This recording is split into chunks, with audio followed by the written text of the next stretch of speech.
Hello, everybody. My name is Paul Dayton, and my website is pauldayton.us. I'm here to talk to you about a quick book review here of this book, The Life of Andrew Jackson. It's an abridged version of two books.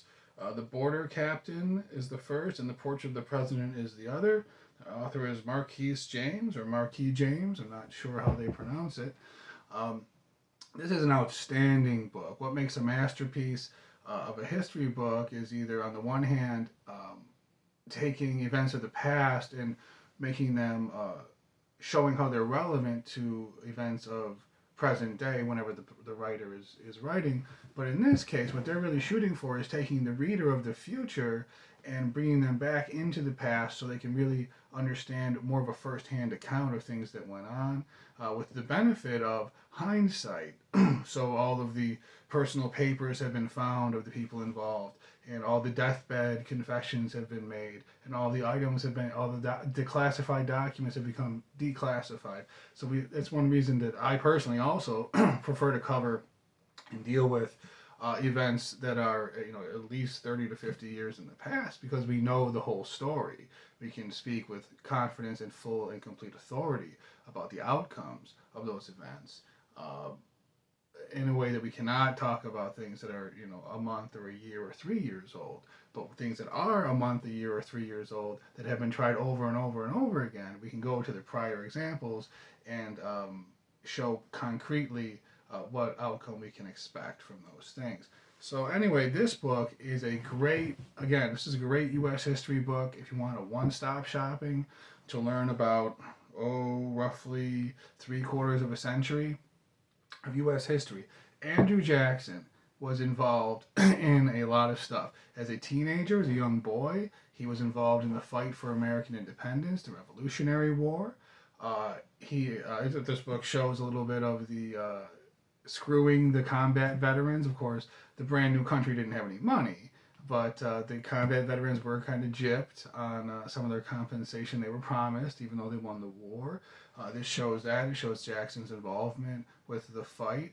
He was involved with a lot of wars. Military history is not one of my areas of strong study, but nonetheless, this does cover a lot of military battles, which is military historians will like that about this, or people seeking to learn more about the military. Of course, Andrew Jackson was president twice, so you have two terms in president.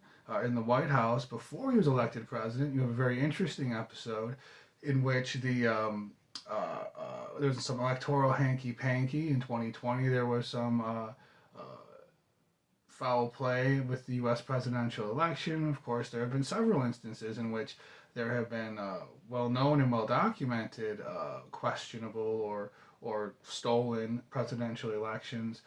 You have the year 2000 with the Bush Gore and the Florida voting system, the hanging Chads business. You had the 1960 with the allegations of truckloads, van loads of illegal and phony ballots turning up. You have the case in this book in 1824, in which the famous compromise with Representative Clay, in which Andrew Jackson, who was not even running for president, imagine present day people, everyone watching this, a person who did not campaign at all for the office of president of the United States. There was simply an upswelling of the people who wanted the man to be president. It wasn't until it's been a while, maybe a month or two before the actual election, that Jackson declared himself as a candidate, as interested in the office should they elect him. And it was a very close decision. Some of you can render your own verdict. I encourage you to read this book to learn more about that. Maybe he won legitimately and it was stolen from him, or maybe he lost by a nose.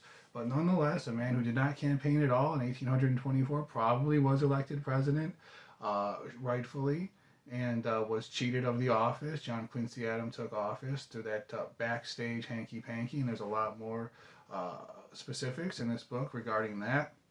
There was when Jackson was was in office as president in two terms. A lot of interesting things happened. His vice president during his first term, James Calhoun, was involved with a secession plot in which there were troops gathered, and at the 11th hour, the thing was shut down. But the U.S. Forces were sort of up to counterbalance the secession forces from South Carolina, and everybody's in the background trying to get their sides together, get their people together, and people are changing allegiances and all that kind of a thing. So that's covered in this. Another interesting thing is the fight with the Second Bank of the United States, uh, which Andrew Jackson was involved. Maybe you feel good about that, maybe you feel negative about that, but that's covered in this book.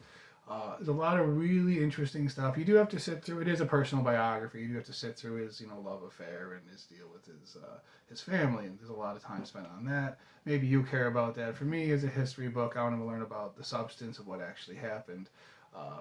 But there's time that's in there too if you're interested in that kind of a thing, the human interest story. So, I mean, that's if you're not interested in if that all those events are covered in one abridged book, it doesn't interest you, then you're just not interested in that period of U.S. history. I recommend this book, The Life of Andrew Jackson by Marquise James. It is a lovely book, a masterpiece in my judgment. Check out my website, pauldayton.us, and I hope you have a great day. Thank you.